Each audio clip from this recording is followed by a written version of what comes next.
Mari kita tenang teduh aja. Ambil beberapa detik, hanya berdiam saja. Musik mengalun dengan indah dan lembut ke telinga Allah kita. Biar hati kita connect dengan Tuhan. Tersambung hati ke hati, batin ke batin, muka dengan muka. Listen. Dengarkan apa yang Dia hendak katakan.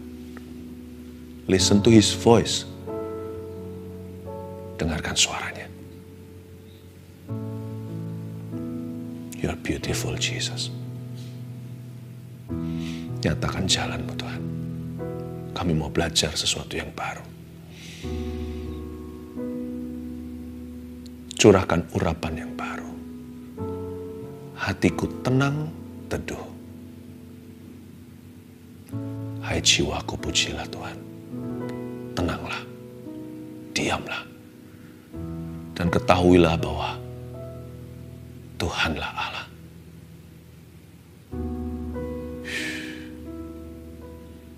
Beautiful presence. Beautiful presence. Terima kasih Tuhan.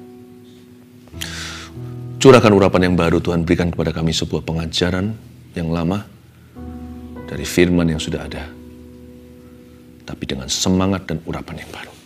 Sembunyikan hamba di balik salib-Mu. Tuhan baik sekali. Dalam nama Yesus. Haleluya. Amin. Shalom semuanya sekali lagi, apalagi yang baru bergabung ya. Kita hari ini akan diberkati lewat firman Tuhan. Mari kita belajar tentang gadis-gadis yang bijaksana dan yang bodoh. Persis seperti title-nya di Alkitab, ini juga titel kita hari ini saat teduh. Buka bersama dengan saya di Matius pasal 25 ayat yang ke-1. Totalnya ada 13 ayat. Gadis-gadis yang bijaksana dan gadis-gadis yang bodoh. Kira-kira beginilah rangkumannya. Bodohlah orang yang hanya bermimpi saja. Tapi bijaksana mereka yang mempersiapkan diri. Nah, Anda dan saya itu yang mana? Yang bijak atau yang bodoh? Kita hanya bermimpi di siang bolong, atau mimpi disimpan di hati, tapi kelakuan kita mempersiapkan diri.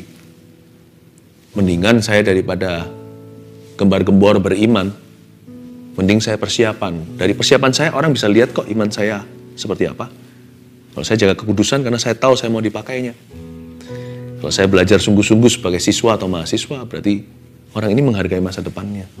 Biar orang lain lihat iman kita dari perbuatan kita, daripada orang-orang yang suka jual imannya, seperti orang yang coba jual produk tertentu.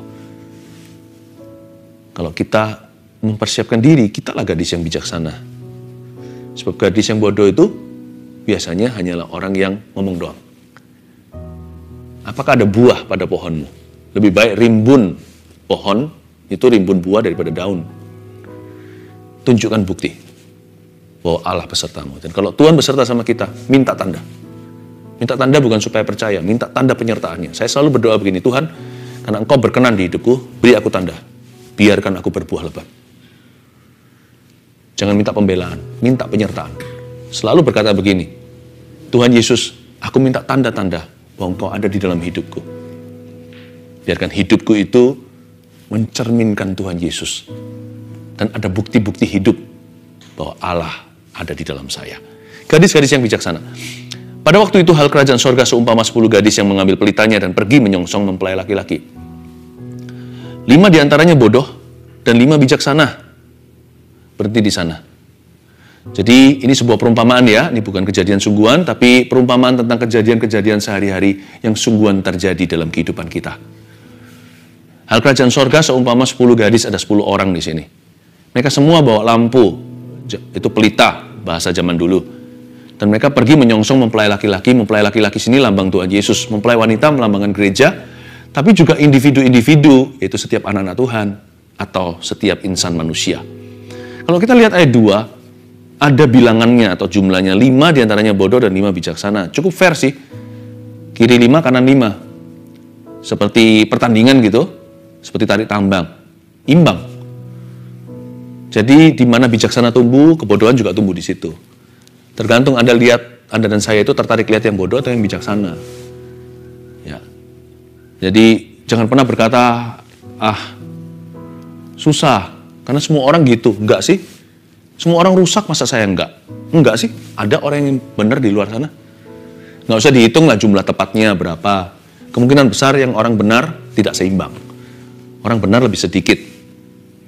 Karena lebih sempit jalan menuju kerajaan sorga. Lebih lebar jalan dunia. Yang menuju maut itu. Tapi jangan pernah berkata, aku sendirian yang takut akan Tuhan. Aku sendirian yang gak nyontek, itulah bahasanya siswa di sekolah. Enggak juga sih, ada banyak yang gak nyontek. Tapi di sini kita pelajari sesuatu ya, ternyata bijaksana itu perlu bersama-sama. Tapi kalau mau rusak juga perlu rame-rame. Karena itu kita harus saling menjaga. Pelajaran pertama dari gadis-gadis yang bijaksana dan yang bodoh adalah satu, tulis itu, Tuhan menajamkan lewat komunitas yang tepat. Tuhan menajamkan lewat komunitas yang tepat. Jadi jangan sampai kita salah golongan. Bukan berarti pilih-pilih teman ya, ada orang yang eksklusif, gak mau berteman dengan sembarang orang, enggak. Berteman itu bukan berdasarkan status, apalagi ekonomi. Dan juga bukan berdasarkan ras, karena Tuhan cinta segala bangsa. Ya. Malah justru kita yang gak bisa bahasa tertentu harus belajar supaya memperlebar perkawanan atau pertemanan kita. Jangan pilih-pilih teman berdasarkan diskriminasi. Tapi kalau pilih-pilih teman berdasarkan moralitas boleh nggak? Harus. Harus. Jangan jadi pasangan yang nggak seimbang. Hati-hati dengan siapa Anda berasosiasi. Asosiasi itu penting sekali karena itu menentukan hasil akhirnya loh. Karena asosiasi itulah pembentukanmu. Mereka itu mau bodoh juga harus rame-rame, berlima. Bijaksana juga 5 orang. Jadi hati-hati dengan siapa Anda berasosiasi. Pergaulan yang buruk merusak kebiasaan yang baik. Selain itu, bukan hanya asosiasi saja, pilih-pilih siapa yang menjadi sumber inspirasi. Siapa yang berbicara dalam kehidupan Anda. Saya dan Anda dan saya itu look up ke siapa. Kalau kita lihat orang-orang ini sebagai role model kita, sebagai panutan, nanti kita jadi nggak jauh dari itu, sebuah buah nggak jatuh jauh dari pohonnya. Sama dengan orang-orang yang suka dengan penyanyi tertentu. Nanti lihat, nyanyi-nyanyinya pun, lekuk-lekukan daripada suaranya pun dimirip-miripkan. Belum lagi gaya berpakaian. Nah, kalau kita memandang selalu orang-orang yang gender confused, yang bingung dengan gendernya sendiri, ya kita nanti lama-lama juga kebingungan. Hati-hati bukan hanya dengan asosiasi, tapi siapa menjadi sumber inspirasimu. Ya. Karena itu, dari 2 ayat ini, pelajaran dari gadis bijaksana dan bodoh adalah, bodoh dan bijaksana itu harus sengaja. Itu tergantung dengan komunitas yang tepat atau salah. Tentukan dulu. Sebab ternyata Tuhan menajamkan lewat komunitas kita. Besi menajamkan besi, manusia menajamkan manusia. Itu bukan teologi konflik. Itu konflik atau bukan, itu bicara tentang persekutuan. Di dalam kita itu hidup bersama, pasti ada gesekan. Besi menajamkan besi, manusia menajamkan manusia, berbicara tentang komunitas yang tepat untuk Anda. Kadang-kadang saya pernah dengar pengkhotbah yang memberikan ilustrasi, oke sih, nah, itu sangat melekat, berarti efektif ya. Ceritanya, ini dongeng, anak Raja Wali, kesasar di kandang ayam. Nanti dia jalan seperti ayam, dia nggak tahu kalau dia Raja Wali. Karena dia dibesarkan oleh ayam-ayam dan dia bergaul dengan ayam-ayam itu. Padahal dia Raja Wali yang terbang tinggi. Saya nggak tahu, itu hanya ilustrasi. Tapi juga make sense gitu, memberikan kepada kita sebuah, bukan make sense ceritanya, karena itu bukan cerita asli, tapi dia mengingatkan kita. Dengan siapa kita asosiasi, kita jadi seperti ini. Dan siapa menjadi sumber inspirasi? Anda jadi yang begituan. Karena itu jangan sampai kita itu berada di komunitas yang menggosip, yang negatif, yang gitu toksik sekali. Anda kasih kesempatan untuk mereka berubah. Atau kalau enggak, memberi kesempatan pada dirimu untuk mengubah mereka. Tetapi kalau itu negatif melulu, selalu menggosip saja, ada baiknya Anda jauhi, karena mereka belum siap untuk diubah. Nanti suatu hari kalau mereka jadi pasien itu lain cerita. Kalau mereka datang dan berkata, doakan aku butuh kamu, aku butuh untuk dibimbing, untuk ditolong. Nah, kita harus buka tangan. Tapi kalau have fun, jangan sama orang-orang yang suka menggosip orang lain atau memfitnah. Cari yang positif, yang membangun. Jangan cari yang kepahitan dan kecewa. Yang ketiga, ayat 3, gadis-gadis yang bodoh itu membawa pelitanya, tapi tidak membawa minyak. Sedangkan gadis-gadis yang bijaksana itu membawa pelitanya dan juga minyak-minyak dalam buli mereka. Ayat 4, perhatikan apa yang mereka bawa ya. Gadis yang bijaksana bawa pelita alias bawa lampu, tapi juga bawa banyak bensinnya. Dia bawa bensin atau bawa minyak dalam buli-buli itu. Tetapi karena mempelai itu lama nggak datang juga, mengantuklah mereka semua lalu tertidur. Kalau Anda lihat perbedaan bodoh dan bijaksana, sama-sama bawa pelita. Yang membuat kelompok A dan kelompok B berbeda adalah minyak dalam bulinya. Mobil sama-sama punya, tapi yang satu cek bensinnya sebelum naik gunung tinggi. Sebelum tidak ada pompa bensin di situ, dia cek dulu. Itu sudah penuh, minimal cukup untuk sampai ke situ, PP pulang pergi. Tapi gadis-gadis yang bodoh, peduli amat, acuh tak acuh. Pokoknya saya bawa pelita. Cukup enggak, saya nggak pikirkan. Yang penting pokoknya berangan-angan. Ih, asik, saya mau pesta, bentar lagi mempelai laki-laki tiba. Wah, nanti makanannya pasti mahal-mahal, buffet lagi, all you can eat. Yang mikirnya sudah berangan-angan ke situ, itu sudah ke sana pikirannya. Boleh sih, itu namanya bermimpi. Tapi kalau mimpi tanpa persiapan, itu namanya hanya berangan-angan. Dan Tuhan tidak pernah memberkati angan-angan kita. Karena itu dari cerita gadis yang bijaksana dan yang bodoh ini, kita diajari untuk mempersiapkan hidup ini dengan seksama. Perhatikan poin kedua, Tuhan memberkati persiapan, bukan mimpi kita. Setiap kita pasti punya mimpi. Semua orang masih punya mimpi. Orang gila pun punya mimpi. Justru karena mimpinya tidak kecapaian, ya kita tidak bisa menghakimi apa yang terjadi, karena kita tidak tahu semua orang. Karena mungkin gara-gara 1-2 hal, orang itu akhirnya stres sekali, bahkan ada yang kehilangan kewarasan. Kita perlu tolong orang-orang demikian, kita doakan, minta mujizat Tuhan. Tapi ternyata dari situ kita ketahui bahwa setiap orang itu punya mimpi. Mimpi paling tidak, mimpi apa? Paling tidak semua orang bermimpi hidupnya bahagia, senang, punya banyak teman, populer. Mimpi bisa salah, tetap mimpi juga. Ada yang mimpinya mau jadi orang terkaya, enak nggak usah kerja, nikmati hidup selama-lamanya. Bolehlah kita bermimpi, tapi tidak ada satupun kalimat di Alkitab yang berkata Tuhan akan memberkati mimpi kita. Tuhan tidak memberkati pelitanya, Tuhan berkati minyak dalam bulinya. Tuhan memberkati persiapan kita, bukan mimpi kita. Mari camkan atau tanamkan dalam hati, Tuhan tidak pernah berkati perkara besar. Catat itu. Perkara besar itu adalah alhasilnya. Yang Tuhan berkati adalah perkara sederhana. Perkara kecil, perkara yang membosankan. Yaitu ya di ayat 5, tetapi karena mempelai itu lama nggak datang-datang juga, mimpinya nggak kesampaian, mengantuklah mereka semua lalu tertidur. Itu gadis yang bodoh.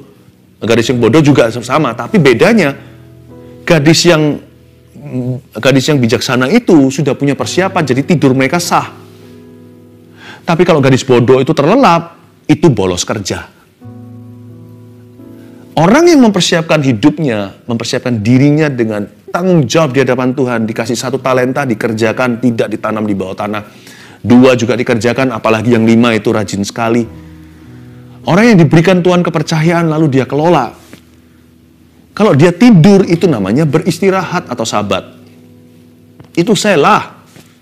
Itu pos yang dibutuhkan. Tapi kalau orang yang sukanya sedikit-dikit tertidur, terlelap, lipat tangan lagi, tertidur lagi, pulas kemudian, kata Amsal. Lalu kemiskinan datang menyerbu seperti musuh. Orang yang kayak gitu, kalau tidurnya pun dosa. Orang yang gak mempersiapkan hidupnya, tidurnya dosa. Orang yang mempersiapkan hati dan talentanya, bukan berarti dia nggak beriman akan mujizat Allah. Tapi dia mau jadi heaven's good citizen, dia mau jadi warga negara sorga yang bertanggung jawab kepada Allahnya. Orang yang begitu, kalau tidur, Mazmur 127, Tuhan memberikan pada orang yang dicintainya, atau orang yang dikasihnya ketika dia tidur. Justru yang ditabur bertumbuh. Ingat ya, yang Tuhan berkati itu perkara kecil, sampai ada hukum gravitasinya gini. Sampai ada sebuah hukum seperti hukum alami. Barang siapa setia dalam perkara-perkara kecil, dia akan dipercayai perkara besar. Barang siapa setia dalam perkara-perkara sederhana, dia akan dipercayai perkara-perkara yang lebih rumit dan indah. Jadi yang diberkati itu yang A, B itu adalah akibatnya. Perkara besar itu adalah alhasilnya. Tapi penyebabnya yang membuat Tuhan memberkati adalah perkara-perkara kecil atau perkara-perkara sederhana. Ingat, dari pelajaran gadis-gadis yang bijaksana dan yang bodoh, kita harus jadi gadis yang bijaksana, gereja yang bijaksana. Karena gadis ini mempelai wanita Kristus dalam perumpamaan ini. Berarti juga bicara tentang individu-individu anak-anak Tuhan. Kita harus bijak sekalipun kita punya iman. Iman itu tidak membuat kita buta. Iman itu justru menjadikan kita bijaksana dan penuh dengan persiapan. Bukan perhitungan, semuanya di tangan Tuhan, tapi persiapan. Biar Tuhan yang hitung hasil akhirnya 30, 60 atau 100 kali ganda. Tuhan tidak memberkati persiapan. Saya tidak saya tidak terkagum-kagum kok kalau ada anak-anak muda berkata sama saya, aku mau jadi ini, aku mau jadi itu. Mata saya nggak melihat ke atas. Mata saya tidak melihat ke mulutnya, mata saya melihat ke seluruh badannya yang lain, apakah dia penuh dengan keringat jerih payah. Saya lihat apakah urat-uratnya gak keluar jikalau di dunia olahraga, apakah dia kerjakan muscle atau ototnya. Kalau dia belajar, saya gak akan perhatikan mimpimu apa. Saya bermimpi mau jadi seorang evangelis penginjil sampai ke mancanegara. Inggris aja grammarnya salah-salah. Loh, kalau vocabulary kan pemakaian memang bahasa kalau nggak dipakai kan cenderung lupa. Tapi kalau tatanan itu kan pelajaran. Saya berkata, bro, nggak usah bilang mancanegara dulu. Satu bahasa aja dikuasai dengan baik dulu. Apalagi bahasa negeri, bahasa Indonesia contohnya. Berbahasa Indo yang baik aja kadang-kadang kita nggak bisa. Nah, itu dia. Tuhan itu memberkati persiapan. Bukan mimpi kita. Mimpi simpan di hati. Tapi dalam kelakuan mempersiapkan diri. Nanti kan lihat. Kalau Tuhan lihat persiapannya, Tuhan kan keluarkan dari lemari hatimu tuh, mimpi itu. Lalu Tuhan bumbui. Nanti fakta realita dari Tuhan akan melampaui mimpimu. Itu yang dikatakan di firman Tuhan. No eye has seen, no ear has heard, no mind has conceived what the Lord has prepared. Tidak ada mata yang sudah melihat, telingamu belum mendengar, pikiranmu belum berani membayangkan apa yang Tuhan sediakan untuk orang-orang yang mengasihi Dia. Nanti akan dilampaui. Simpan di hati aja mimpi itu. Gak usah seperti Yusuf ketika dia masih manja, ceritakan ke semua-semua, malah berakhir di sumur dan berakhir di rumah Potifar. Simpan aja, persiapkan dirimu. Kuasai, master your craft.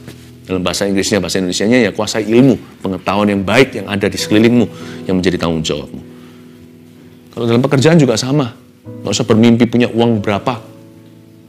Layani customer dengan baik. Anggap setiap orang itu VIP-mu, bukan karena uang atau keuntungan, tapi karena Anda punya prinsip dari Tuhan, menghargai setiap orang. After sale service-nya diperhatikan, bukan hanya asal ada deal, ada transaksi, tapi kita harus menjaga hubungan. Karena Tuhan punya kerajaan itu the kingdom of people juga, not only the kingdom of God. Kita diajari perintah Allah kedua itu mengasihi sesama kok. Mengasihi sesama sekalipun tidak dapat pamrih. Kalau kita bisa begitu ya, besar sendiri kok apa yang kita pegang. Nanti malah justru buat tetangga iri. Kanan kirinya akan cemburu. Nggak bisa iri hati. Harga yang dibayar beda. Anda mempersiapkan, mereka bermimpi. Mereka bermimpi, ujung gigi jari. Anda bersiap diri menjadi juara Tuhan dalam kehidupan. Baca lagi ayat yang berikutnya, ayat yang ke-6 sekarang. Waktu tengah malam terdengarlah suara yang berseru. Mempelai datang, songsonglah dia. Gadis-gadis itu pun bangun semuanya lalu membereskan pelita mereka. Wah, panik nih semua, kalap. Yang bijaksana juga, iya. Namanya kalau sesuatu itu mendadak ya semua orang pasti akan panik kan ya. Mau bodoh, mau bijaksana. Tapi panik yang satu berisi. Tapi panik yang satunya lagi hampa. Waktu kita pagi-pagi hari mau ujian, contohnya waktu zaman sekolah, mungkin Anda masih sekolah. Kring, wekernya. Karena saya dulu tuh kalau tidur pulas sekali. Waktu saya zaman-zaman sekolah dahulu. Itu weker saya, belum zaman HP, itu ada di mana-mana. Dan saya sembunyikan di bawah kasur, ada saya sembunyikan di balik lemari. Saya punya 5 kalau nggak salah, memastikan kalau saya pasti harus bangun karena hari itu ujian. Saya masih ingat waktu itu saya sekolah SMP di Singapura. Wah, karena saya kalau tidur susah bangun zaman dulu, sekarang gampang. Wah, bangun tidur. Bedanya hari ketika kita siap untuk ujian adalah kita bangunnya kalah panik. Langsung mandi, langsung lari, kejar bus waktu itu. Tapi saya looking forward. Saya sudah menyongsong ujian itu, tidak sabar menyelesaikan supaya selesai, saya bisa mainan. Tapi orang yang bangunnya itu hampa. Mati aku belum siap. Aku belum menguasai pelajaran. Itu beda. Panik sama. Tapi yang satu ketakutan. Nah itulah bedanya gadis bodoh dan bijaksana di ayat yang 7 itu. Ayat 8. Gadis yang bodoh berkata kepada gadis yang bijaksana, berikanlah kami sedikit dari minyakmu itu, sebab pelita kami hampir padam. Tetapi jawab gadis-gadis yang bijaksana itu, tidak, nanti tidak cukup untuk kami dan untuk kamu. Lebih baik kamu pergi kepada penjual minyak dan beli di situ. Gadis yang bodoh bukannya pelit, tidak mau berbagi. Ini bukan soal berbagi. Di ayat 9 ini sudah masalah ujian. Kalau berbagi malah justru memberikan contekan. Ada waktunya setiap kita akan dipanggil nomornya oleh Tuhan, bukan kematian. Tapi ujian kehidupan ini ada yang lulus, ada yang enggak. Setiap kita pasti akan dipanggil nomornya. Dan saat itu masing-masing orang untuk dirinya sendiri tidak bisa titip doa. Ketika Allah memanggilmu dan meminta pertanggungjawaban atas hidupmu, Anda tidak bisa berkata, Mama tolong saya. Atau pendeta, bahkan Pastor Philip, ya, doakan aku. Ada saatnya setiap kita harus berdiri sendiri mempertanggungjawabkan di hadapan Tuhan. Bukan soal kematian saja. Di hidup ini, dari waktu ke waktu, kairos demikian akan datang atau waktu ilahi itu. Kalau kita memberi tahu berdasar belas kasihan, malah salah di hadapan Tuhan. Dan mereka minta pinjaman, nggak jadi. Nggak bisa dapat kan? Udah telat nih, ayat 10. Akan tetapi waktu mereka sedang pergi untuk membelinya, mereka baru persiapan kemudian. Datanglah mempelai itu dan mereka yang telah siap sedia masuk bersama dengan dia ke ruang perjamuan kawin. Lalu pintu ditutup. Bunyi pintu tutup gimana? Bleng. Ya kan? Bleng. Gitu ya. Yes. Nggak tahu gimana. Bunyi tutup pintu itu gimana? Bleng gitu ya. Kalau bunyi pintu rohani atau pintu rancangan Allah ditutup itu bunyinya bukan bleng gitu, bukan. Coba dengarkan. Bunyinya gini. Too late. Bukan bleng, tapi too late. Terlambat. Itulah bedanya pintu jasmani dan pintu rohani. Kalau ditutup bunyinya terlambat sudah. Kemudian datang juga gadis-gadis yang lain itu dan berkata, Tuhan, Tuhan, bukakanlah kami pintu. Tetapi ia menjawab, aku berkata kepadamu, sesungguhnya aku tidak mengenal kamu. Ayat 13, karena itu berjaga-jagalah sebab kamu tidak tahu. Ulangi lagi, sebab kamu tidak tahu. Itulah alasan berjaga-jaga. Saya ulangi lagi, sebab kamu tidak tahu akan hari maupun akan saatnya. Poin terakhir. Pelajaran dari gadis yang bijaksana dan yang bodoh adalah Tuhan mempunyai waktu untuk segala sesuatu. Gini loh. Untuk segala sesuatu itu ada waktunya, semua indah pada waktunya, indah ya kalimat itu. Tapi yang sisi satunya, itu blind spotnya. Kalimat semua indah pada waktunya itu adalah kalau orang tidak ada di waktu Allah, dan dia tidak melakukan kehendak Allah di waktunya, kalimat itu adalah kutukan. Semua indah pada waktunya bagi orang yang berada dalam waktu Allah. Yang tidak berada dalam waktu Allah, bunyinya begini. Celakalah orang itu, karena sudah terlambat waktunya. Koin kan ada dua sisi. Setiap kali kalimat indah seperti itu, kita harus tahu di ujung saat di di sisi satunya lagi dari koin itu adalah konsekuensi. Saya mau berada di sisi firman sih. Semuanya indah pada waktu Tuhan. Saya nggak mau berada di sisi sebelah situ ketika semuanya terlambat sudah. Karena Tuhan itu mempunyai waktu untuk segala sesuatu. Tapi tantangannya di sini. Dari ayat 13 kita ketahui ada sebuah prinsip rohani yang bunyinya begini. Karena itu berjaga-jagalah. Kenapa jaga-jaga? Sebab kamu tidak tahu. Wah, nggak ada pendeta, nggak ada seorang pun di antara kita termasuk hamba Tuhan yang paling diurapi pun yang tahu akan hari maupun akan saatnya. Bukan hanya tentang kedatangan Tuhan. Itu iya. Jangan coba ditebak, jangan coba dirumuskan. Pokoknya tiap hari Tuhan bisa saja datang hari ini. Pokoknya tiap hari kalau sudah selesai matahari terbenam hari ini, berarti Tuhan punya kedatangan sudah semakin dekat, nggak semakin jauh. Tapi ayat ini juga bicara tentang musim kehidupan. Berjaga dan waspada bukan hanya kedatangan Tuhan, tapi juga segala sesuatu yang ada di dalam waktunya dan hanya indah pada waktunya. Karena itu berjaga-jagalah sebab kamu tidak tahu akan hari maupun akan saatnya. Ini prinsip rohaninya. Tuhan memang punya waktu untuk segala sesuatu. Dan kita tidak akan pernah diizinkan tahu hari dan tanggal atau tanggal kadaluarsanya. Kita tidak akan pernah tahu, kita hanya tahu bahwa kita harus injili teman kita. Tapi kita tidak pernah bisa sure, punya kepastian kapan terakhir kali kita bisa melakukan itu. Baik dari sisi dia yang diinjili contohnya, atau kita yang menginjili. Kita tidak pernah tahu hari esok kita. Apalagi kalau itu orang tua kita sendiri. Kita tidak pernah tahu. Mau doa gimana pun juga, tidak akan pernah diizinkan tahu harinya, atau bahkan jamnya, bukan hanya tanggalnya, tapi jam kadaluarsa sebuah kesempatan ilahi di hidup ini. Meskipun kita tidak mati besok. Tapi kalau Tuhan suruh kita, contohnya tadi, injili seorang, Tuhan yang paling tahu mungkin hari itu hatinya gembur. Besok dia akan dirusak oleh iblis. Dan semakin keras hingga akhir hayatnya. Meskipun nggak mati besok hari, kita nggak tahu kapan terakhir kali Allah bekerja dalam hati seseorang. We cannot take for granted, tidak boleh meremehkan dan menganggap enteng hal-hal seperti itu. Yang paling kita bisa alami adalah di akhir dari satu episode rancangan Allah, hanya ada dua respon yang menunggu. Orang yang taat pada waktunya akan berakhir bunyinya begini, oh haleluya. Atau orang yang kecele, karena dia menawar-nawar atau dia mengulur-ngulur waktu ilahi di hidupnya, biasanya kan berakhir dengan kalimat yang berbeda. Aduh, terlambat sudah. Nah, itu yang gak enak.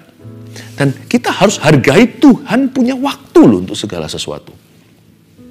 Segala sesuatu bukan hanya soal kematian. Kalau saya bilang gini, jangan hanya pikirannya ke, oh nanti kalau bertobat, nggak bisa sempat bertobat sampai akhir hayat. Bukan hanya itu. Everything.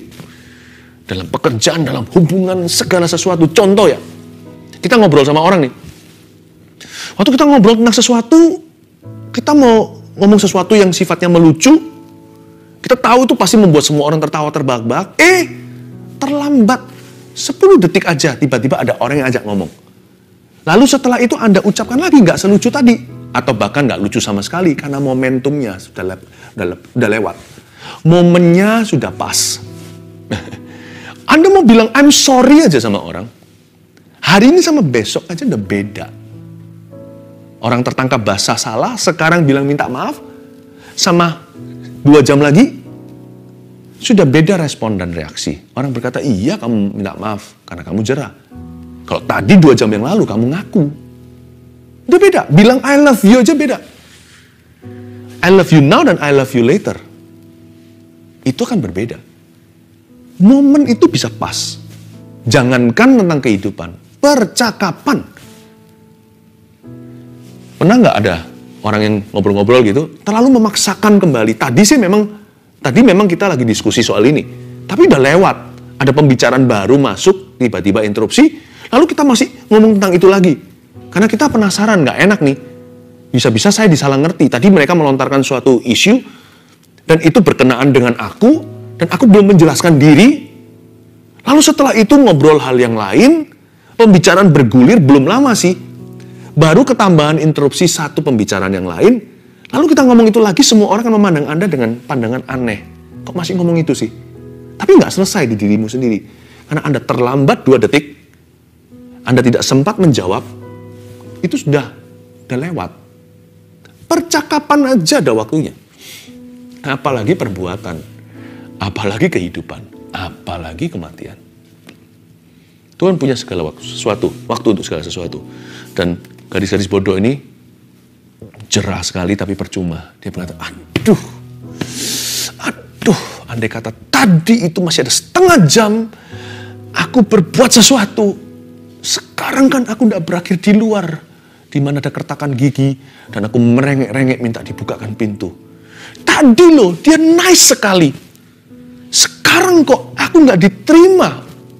Sekarang kok aku jadi seperti orang lain sama dia. Andai tahu begini, saya tidak akan selingkuh. Beberapa suami berkata demikian atau istri. Tadi kami mesra sekali. Begitu tinggi posisiku di hati mereka. Sekarang kayak orang tidak kenal. Kayak musuh, semua berantakan. Aduh Esau, oh Esau. Demi hawa nafsu dan nafsu rendahmu kau jual hak sulungmu. Demi apa? Semangkuk kacang merah. Oh, now I long for yesterday, seperti lagu pop itu. I long for yesterday. I made a mistake. Aku membuat sebuah kesalahan. Aku berangan-angan, andai kata ada mesin waktu, aku bisa kembali ke kemarin dulu. Nggak bisa. Untuk segala sesuatu ada waktunya. What's past is past. Udah lewat ya lewat. Karena itu sekarang Anda berada di waktu ini. Jangan sia-siakan ya. Tanya sama Tuhan, what's best to do? Apa yang harus kulakukan? Bukan hanya apa yang harus kulakukan, apa yang jadi kehendak Tuhan. Aku mau melakukan itu. Tuhan, aku tidak mau sia-siakan. Sekarang ini, di jam ini, saya lagi saat teduh. Tuhan, nyatakan jalanmu. Aku mau nurut. Aku mau jalan di situ. 1, 2, 3. Gadis yang bijaksana dan gadis yang bodoh. Kita pelajari. Pertama, Tuhan menajamkan lewat komunitas yang tepat. Ada orang tertentu yang harus masuk ke komunitas yang baru. Ada orang yang harus keluar dari komunitas yang lama. Ada orang yang harus tetap tinggal di sana karena fine-fine saja. Anda yang harus berubah. Minta hikmat Tuhan yang mana. Sebab ini bukan konseling, ini impartasi. Anda tangkap rema-rema Tuhan. Yang kedua, Tuhan memberkati persiapan, bukan mimpi kita. Perkara sederhana. Jangan kita untuk mempersiapkan diri itu selalu ada kebiasaan-kebiasaan yang menjenuhkan. Kalau Anda tidak bisa kerasan dengan kejenuhan, maka Anda juga tidak bisa dipercayai perkara besar. Terus-menerus, konsisten, nggak tahu jenuh. Persiapkan.